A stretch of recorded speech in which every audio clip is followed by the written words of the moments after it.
क्या उत्तर प्रदेश बन गया है क्राइम प्रदेश? मऊ पुलिस पर पिटाई का आरोप और मऊ के घोसी से बीजेपी सांसद को जान से मारने की धमकी मिली। कानपुर में सर्राफा व्यापारी को मिला धमकी भरा खत। शामली में बदमाशों के हौसले बुलंद। शामली में नगरपालिका चेयरमैन पर अंधाधुंध फायरिंग और मेरठ में विधवा महिला पर ताबड़तोड़ फायरिंग। संभल में 16 साल की नाबालिग बच्ची का अपहरण। उत्तर प्रदेश में 6 हफ्तों के अंदर कई गैंगरेप की घटनाएं। कानपुर में महिला के साथ चलती गाड़ी में गैंगरेप। शामली में महिला के साथ सामूहिक दुष्कर्म। बहराइच में होटल व्यवसायी की हत्या से सनसनी। मुजफ्फरनगर में बदमाशों ने एक व्यापारी को मारी गोली। लखनऊ में 3 बदमाशों ने ज्वेलरी शॉप में की चोरी। और इसीलिए यह सवाल उठना लाजमी है कि क्या उत्तर प्रदेश बन गया है क्राइम प्रदेश? हर शहर की तस्वीर लगभग एक जैसी और पुलिस लाचार।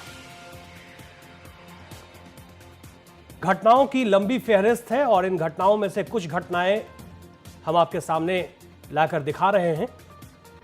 सोच सकते हैं आप, राजधानी लखनऊ की किस तरह की सुरक्षा व्यवस्था है, और वो भी ज्वेलरी की दुकान जो काफी सुरक्षित मानी जाती है। उस दुकान में चोरों ने हाथ साफ कर दिया।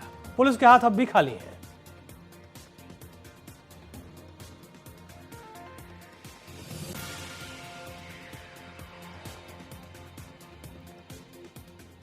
उत्तर प्रदेश में अगले साल विधानसभा चुनाव होने हैं। मुख्यमंत्री अखिलेश यादव, समाजवादी पार्टी समेत तमाम पार्टियां मिशन 2017 में शिद्दत से जुटी हुई हैं। तमाम विरोधी पार्टियां सूबे में कानून व्यवस्था को लेकर सीएम अखिलेश और समाजवादी पार्टी को घेरने में जुटी हैं। राज्य में अपराध का ग्राफ लगातार बढ़ता जा रहा है। बेखौफ बदमाश सरेआम वारदात को अंजाम दे रहे हैं। यहां आम जनता तो क्या, खादी और खाकी भी महफूज नहीं है। बदमाश आम लोगों के साथ साथ नेता और पुलिसकर्मियों को अपना निशाना बना रहे हैं। अपराधियों के सामने अखिलेश सरकार, सूबे की पुलिस बेबस और लाचार नजर आ रही है।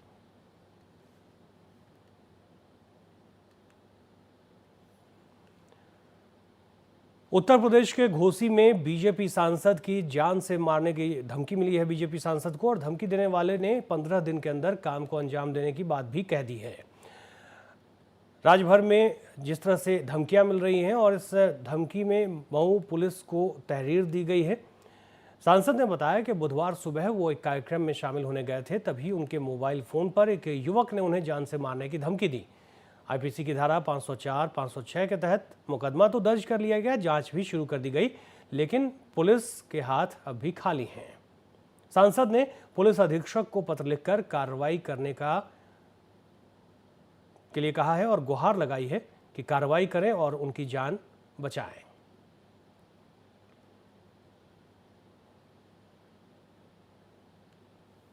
इसी पर वो जो है गाली गुप्ता देने लगा, उल्टा सीधा आप शब्द कहने लगा। उसके बाद हमने भी एक मैंने अपशब्द कहा उसको, जब सुनते सुनते परेशान हो गए तो उसने कहा कि आपको 15 दिन के अंदर हम समझाएंगे, गोली मारूंगा आपको, निश्चित मारूंगा, ये जान लीजिएगा। इस तरह कहते बहुत सी। तो उसके बाद हमने कुछ देर के बाद फोन काट दिया। उसके बाद फिर सुबह 9:04 पर फोन आया, तो हमने राम परवेश हमारा जो हमारे साथ रहता है उसको मैंने धरा दी, लो तू बात करो, देखो ये क्या कर रहा है। आज माननीय सांसद मऊ श्री हरिनारायण राजभर जी द्वारा लिखित तहरीर देकर अवगत कराया गया कि उनके पर्सनल मोबाइल नंबर पर करीब 9 बजे सुबह एक अज्ञात मोबाइल नंबर से जान से मारने की और गाली गलौज की धमकी दी गई और गाली गलौज की गई, और उनकी तहरीर के आधार पर तत्काल मुकदमा पंजीकृत कर लिया गया है थाना कोतवाली पर, और अभियुक्त की तलाश से तत्काल टीम गठित कर दी गई है। जल्दी गिरफ्तारी शुरू की जाएगी।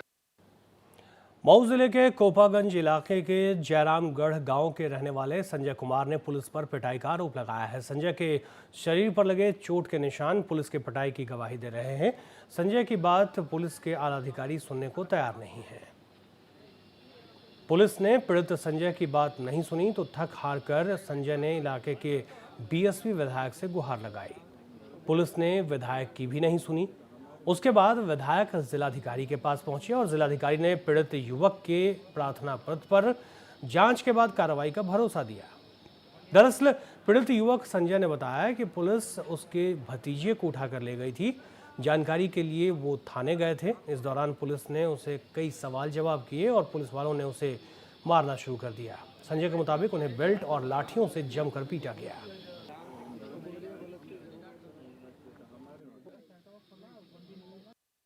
पुलिस से पूछने गया था कि मेरा भतीजे को किस जुर्म में आप लाए हैं। इतना पूछने पे पुलिस नायब दरोगा क्या नाम है उनका मुझे पता नहीं, राजकुमार यादव और अमर सिंह के द्वारा बेल्ट उसको मारना इस पूरे प्रदेश में चल रहा है। कोपागंज थाना ही नहीं है, यही हाल दोहरी घाट, यही हाल मधुबन, पूरे जनपद में चल रहा है, पूरे प्रदेश में। खबर कानपुर से। कानपुर में नयागंज इलाके में सर्राफा व्यापारी को धमकी भरा खत मिला। व्यापारी ध्रुव कुमार को भेजे हुए खत में बदमाशों ने 1 करोड़ की रंगदारी मांग ली है। फिरौती के लिए रुपया न देने पर व्यापारी के बेटे शिवम का अपहरण करने की बदमाशों ने धमकी दी है। व्यापारी का कहना है कि जब पत्र की सूचना क्षेत्राधिकारी और थानाध्यक्ष को देने की कोशिश की गई तो उनका फोन नहीं उठ सका।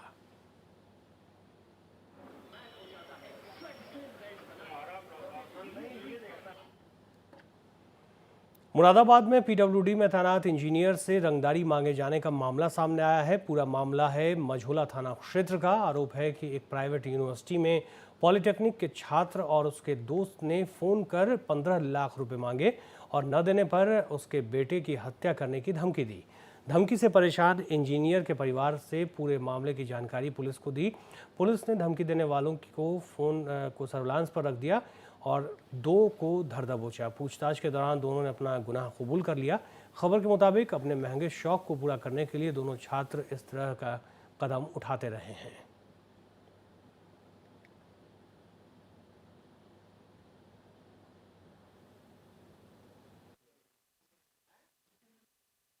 देखिए, इस तरह की जानकारी मिली थी। इनके द्वारा मुकदमा दर्ज कराया था कि जान से मारने की धमकी देते हुए 15 लाख रुपए की रंगदारी मांगी गई थी। इसको विभिन्न मीडिया प्रकाशनों द्वारा भी प्रकाशित किया गया था। इस केस का संज्ञान लेते हुए पुलिस ने एफआईआर दर्ज की। एफआईआर इन्वेस्टिगेशन करते हुए केस में पुलिस ने 2 लोगों को गिरफ्तार किया, एक जितेंद्र कुमार और एक भानु प्रताप। इंटरेस्टिंग तरीके से इस केस में इन लोगों ने कार्रवाई करी। शामली में बदमाशों के हौसले बुलंद नजर आ रहे हैं। कैराना कोतवाली क्षेत्र में नगरपालिका चेयरमैन राशिद अली के आवास पर 2 बदमाशों का अंधाधुंध फायरिंग करने का मामला सामने आया है। राशिद अली और उनके परिवार वालों ने किसी तरह घर में छिपकर जान बचाई। वहीं घर में मौजूद नौकर बदमाशों की गोलियों के शिकार हुए। घटना को अंजाम देने के बाद बेखौफ बदमाश तमंचा लहराते हुए यहां से फरार हो गए। घायलों को अस्पताल में भर्ती कराया गया है। पुलिस मामले की तफ्तीश में जुटी है।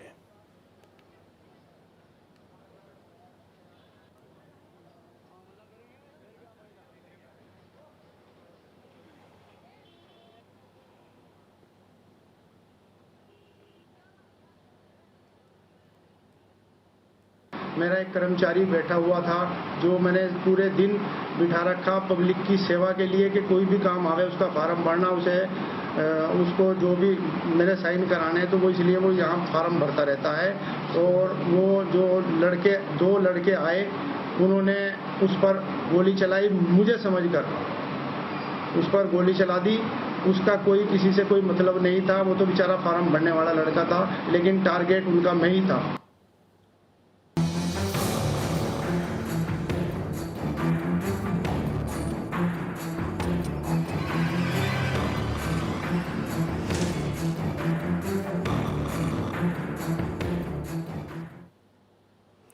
उत्तर प्रदेश में महिलाओं के खिलाफ अपराध थमने का नाम नहीं ले रहा। ताज़ा मामला मेरठ का है। बेखौफ बदमाशों ने घर में घुसकर एक विधवा महिला पर ताबड़तोड़ फायरिंग कर दी।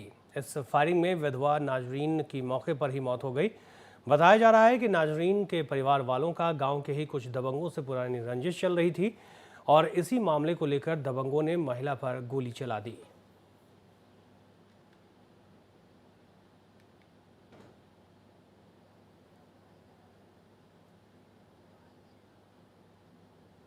हमारे फुप्पा की लोंडे ने गर्दन काट दी, चक्कू उठा के, उसकी हल्की सी नाम चार को लग गई थी। तो उसमें हमारे बाबा भी, सारा चाचा भी, हमारा भैया भी, दोनों फुप्पा के लोंडे जेल में पड़े। हमने कई जनों ने फैसलों को भेजा, उन्होंने मांगे 17 लाख रुपये, 17 लाख रुपए लगे।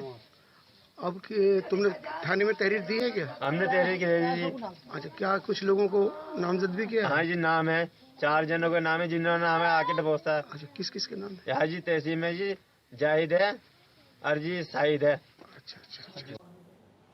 उत्तर प्रदेश में आजकल सरेआम हत्याओं और दुष्कर्म की घटनाएं आम हो चली है। हत्यारों और दबंगों के बढ़ते हौसले अखिलेश सरकार के लॉ एंड ऑर्डर की धज्जियां उड़ाते नजर आ रहे हैं। प्रदेश में बेखौफ हो चुके अपराधी अखिलेश सरकार को मानो खुली चुनौती देते नजर आ रहे हैं, क्योंकि उन्नाव जिस तरह से नाबालिग से दुष्कर्म की घटना को अंजाम उन्नाव में दिया गया, उससे कुछ ऐसा ही लगता है। पूरा मामला सिकंदरपुर सरोसी ब्लॉक का है। एक दबंग ने अपने घर में अकेले लौट रही नाबालिग लड़की को पास के खेत में ले जाकर जबरदस्ती की उसके साथ। पुलिस ने केस दर्ज कर आरोपी को हिरासत में ले लिया है।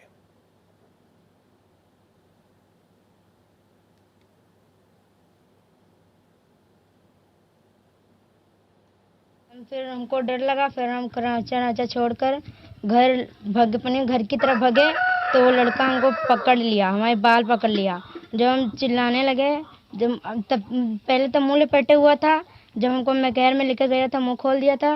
फिर उसके बाद जब हम चिल्लाने लगे थे, तो हमारे हाथ और मुंह भी बांध दिया, मुंह साध दिया था कपड़े से, और हमको बहुत दूर घुसलाते ले जा रहा था। हम अपनी तरफ खींच रहे थे, वो अपनी तरफ खींच रहा था, जबरदस्ती हमारे साथ किया। लड़की अपने घर जा रही थी और गांव के बगल का ही एक लड़के द्वारा दुष्कर्म करने की बात आई है। इसमें तहरीर लेकर इनसे मुकदमा पंजीकृत कर लिया गया है, विवेचना हो रही है। अभियुक्त को हिरासत में लेकर पूछताछ किया जा रहा है। और मेरठ से खबर मिल रही है, टाइटन घड़ियों और मोबाइल शोरूम में चोरी की खबर है। 50 लाख की घड़ियां, सैमसंग के मोबाइल समेत 3 लाख की नकदी ले उड़े चोर। और लाइसेंसी राइफल की भी चोरी हुई है। सीसीटीवी में कैद हुई है 6 बदमाशों की तस्वीरें। फॉरेंसिक टीम समेत पुलिस मौके पर मौजूद है। व्यापारियों में रोष और पुलिस के खिलाफ हंगामा। थाना लालकुर्ती क्षेत्र के बेगम पुल की ये घटना है। जाहिर है, आपको याद होगा, अभी थोड़ी देर पहले ही हमने बताया था, लखनऊ में एक घटना घटी, ज्वेलरी शॉप में चोरी हुई है। और अब खबर मेरठ से बता रहे हैं आपको, जहां पर लाइसेंसी राइफल समेत दुकान से मोबाइल फोन और कई कीमती घड़ियां उठाकर चोर ले गए हैं। सीसीटीवी फुटेज में 6 चोर दिखाई दे रहे हैं। पुलिस में मामला दर्ज कराने की बात की जा रही है। इसके खिलाफ, पुलिस के खिलाफ काफी रोष है। बेगमपुल इलाके की यह घटना है। बताया जा रहा है कि 50 लाख की घड़ियां चुरा कर ले गए हैं चोर और 3 लाख के मोबाइल।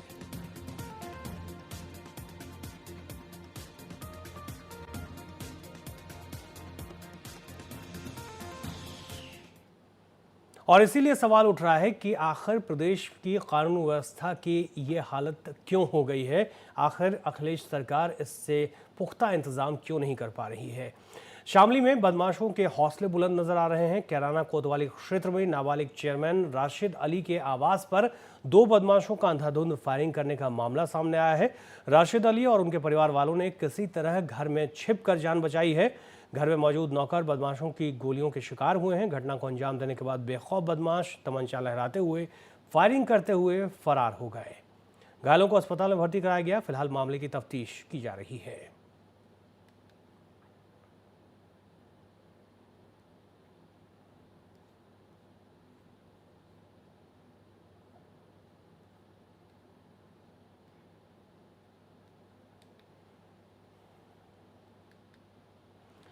संभल में आए दिन बदमाश घटना को अंजाम देने में कामयाब हो रहे हैं। रजपुरा थाना क्षेत्र की ये घटना है, जहां रात के अंधेरे में 4 कार सवार बदमाशों ने 16 साल की नाबालिग बच्ची को असलहे के बल पर अपहरण कर लिया। परिवार वालों के मुताबिक रात में अपनी मां के पास वो सो रही थी, तभी 4 कार सवार बदमाश आए, बच्ची को उठा ले गए। उनमें से एक बदमाश ने फायरिंग कर दी और फरार हो गए। हालांकि पुलिस बच्ची को जल्द ही मुक्त कराने का दावा कर रही है।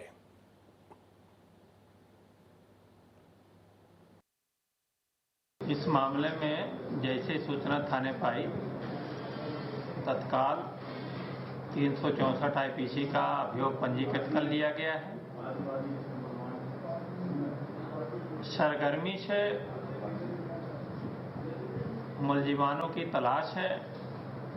कई टीमें बना दी गई हैं, दबिशें दी जा रही हैं और मुझे पूरी उम्मीद है कि बहुत जल्द ही इसमें जो भी अभियुक्त हैं उन्हें गिरफ्तार कर लिया जाएगा और बरामदगी कर ली जाएगी। उत्तर प्रदेश में महिलाएं कितनी सुरक्षित हैं, इसका अंदाजा 6 हफ्तों में हुई गैंगरेप की घटनाओं से लगाया जा सकता है। नया मामला कानपुर के चकेरी थाना क्षेत्र का है, जहां महिला के साथ चलती गाड़ी में गैंगरेप को अंजाम दिया गया। इतना ही नहीं, महिला से दुष्कर्म की घटना को अंजाम देने के बाद आरोपियों ने उसे कार में फेंक कर फरार हो गए। इसके बाद महिला ने थाने में जाकर आपबीती सुनाई और आरोपियों के खिलाफ मुकदमा पंजीकृत कराया।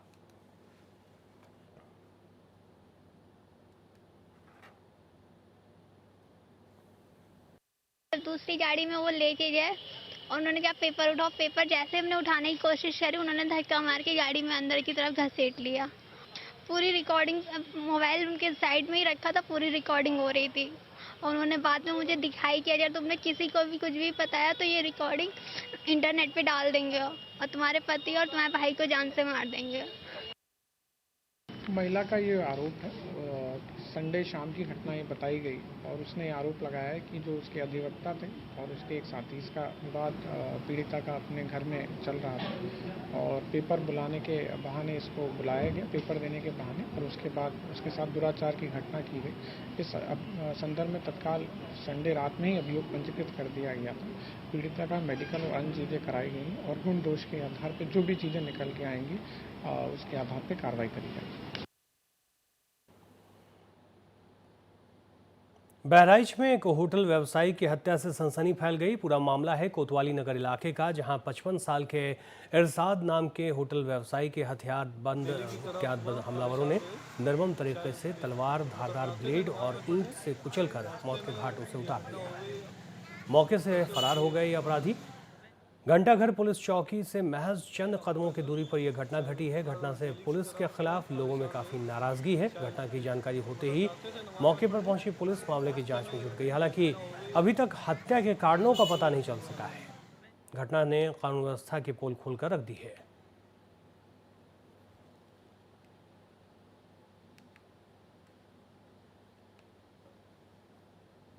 चाय का होटल है, चाय बेचते हैं हर डेली की तरह। सुबह 4:30 बजे चाय मतलब जाते थे नमाज पढ़ने, रास्ते में ये घटना हो गई। कैसे हो गई?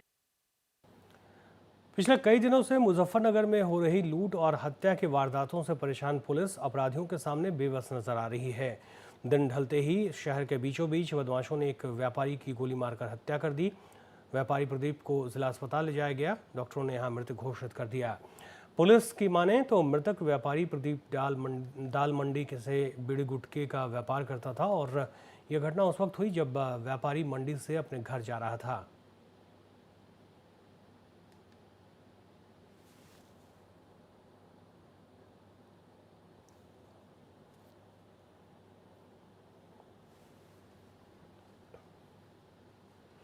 आइए अब विस्तार से समझने की कोशिश करते हैं कि आखिर ये प्रदेश क्राइम प्रदेश क्यों बन गया है। श्रुति गुप्ता हमारे साथ लखनऊ से हैं, इंद्र सेन हमारे साथ जुड़ गए हैं हमारे संवाददाता। दोनों संवाददाताओं के पास चलते हैं बारी बारी से। इंद्र सेन, आपसे समझना चाहूँगा, क्राइम का ग्राफ बढ़ता जा रहा है या हौसले बुलंद होते जा रहे हैं? दोनों में क्या समानताएं नजर आ रही है आपको? अब बिल्कुल निशान, निश्चित रूप से यूपी में जो क्राइम का ग्राफ है वो डेली बढ़ रहा है। और अगर बात करें बदमाशों के हौसले की, तो लगातार जो बदमाशों के हौसले हैं वो बुलंद होते जा रहे हैं और पुलिस बदमाशों के सामने बौनी साबित होते जा रही है। चाहे बुलंदशहर गैंगरेप का मामला आप ले लीजिए या फिर गाजियाबाद में बृजपाल तेवतिया के ऊपर हुआ जो हमला, उसको ले लीजिए। इन सब जो बातों को अगर हम जोड़कर देखें तो निशान साफ तौर पर पता चल रहा है कि जो बदमाश है वो बेखौफ हैं, उन्हें पुलिस की परवाह ही नहीं है। एक कानून व्यवस्था की अगर बात करें तो यूपी में कुछ भी नहीं रह गया। निशांत, एक छोटी सी बात अभी बताएं, हमने अभी अपने सहयोगी प्रतिमा के साथ ऑफिस के बाहर से एक रियलिटी चेक किया और जो 1090 नंबर है जो सूबे के सीएम अखिलेश यादव का ड्रीम प्रोजेक्ट था, महिलाओं के लिए वुमेन पावर हेल्पलाइन बनाया गया था 1090 पर। जब हमारी सहयोगी प्रतिमा ने 10 नंबर पर फोन किया तो वो फोन जाकर दिल्ली लगा और दिल्ली से एक पुलिस का जो कर्मी था उसने बताया कि आपका ये फोन लगा दिल्ली में है, आप नोएडा पुलिस को फोन करिए। तो आप सोच सकते हैं जब सूबे के सीएम अखिलेश यादव का ड्रीम प्रोजेक्ट की हालत है तो कानून व्यवस्था कैसी होगी। अगर किसी महिला को किसी तरह की कोई दिक्कत परेशानी होती है तो वो 100 नंबर और जो 1090 नंबर है उस पर डायल करेंगी तो कब तक पुलिस पहुंचती है। 15-20 मिनट बाद यहाँ पर पीसीआर पहुंची है। लगातार बदमाशों के हौसले बुलंद है। नोएडा, ग्रेटर नोएडा, चाहे गाजियाबाद हो, बुलंदशहर हो, यूपी के किसी भी जिले की बात कर लीजिए, बेखौफ बदमाश घटना को अंजाम देकर बड़ी ही आसानी से फरार हो जाते हैं। लखनऊ की बात करें तो लखनऊ में अभी सपा नेता के ऊपर फायरिंग हुई थी। लगातार जो बदमाश है इस तरह की घटनाओं को अंजाम देकर फरार हो रहे हैं और पुलिस बाद में लकीर पीटती हुई नजर आती है। तो उत्तर प्रदेश जो सीएम कहते हैं कि उत्तम प्रदेश उसको बनाना चाहते हैं, ऐसे में कैसे जो उत्तर प्रदेश वो उत्तम प्रदेश बनेगा। लगातार बदमाशों द्वारा वारदातें की जा रही हैं।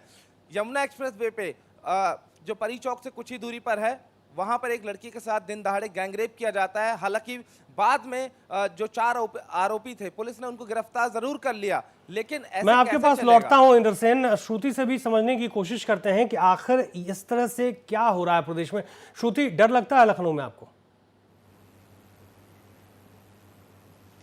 बिल्कुल, सिर्फ मुझे नहीं बल्कि उन तमाम महिलाओं को लखनऊ में डर लगता है। ना सिर्फ लखनऊ में बल्कि पूरे सूबे में, जो इस बात से, इस उम्मीद से सड़कों पर निकलती हैं कि शायद वो सुरक्षित हैं। लेकिन जिस तरह से लगातार एक के बाद एक उत्तर प्रदेश में घटनाएं होती रही हैं, महिलाओं पर अपराध का आंकड़ा गिरने का नाम नहीं ले रहा है, इसकी बजाय आंकड़ा लगातार ऊपर उठ रहा है। इसको लेकर महिलाओं में डर है, उनके पेरेंट्स में डर है, माता पिता में इस बात को लेकर डर है कि अपनी बेटियों को अगर घर से वो बाहर निकाल रहे हैं तो किसकी जिम्मेदारी पर निकालें। और ये जिम्मेदारी बनती है सरकार की। और ऐसे में सबसे बड़ा सरकार पर सवाल उठ रहा है कि क्या सरकार अपनी जिम्मेदारियों को पूरी तरह समझ रही है। आज रक्षाबंधन का त्योहार है, पूरे देश में संकल्प लिया जा रहा है भाइयों से कि वो बहनों की रक्षा करेंगे, लेकिन संकल्प कहीं ना कहीं सूबे की सरकार को भी देना होगा कि वो जो प्रदेश की महिलाएं हैं उनको कितना सुरक्षित रखती हैं। आज के दिन राज्यपाल ने भी इस बात को माना है। रक्षाबंधन का कार्यक्रम का आयोजन किया गया था राजभवन में, वहां पर राज्यपाल ने भी इस बात को स्वीकार किया है कि सूबे में जो महिलाओं को सुरक्षा दी जा रही है उसको और बढ़ाने की जरूरत है। यानी कि कहीं ना कहीं सीधे तौर पे राज्यपाल का ये निशाना रहा है कि अभी भी महिलाएं सुरक्षित नहीं है।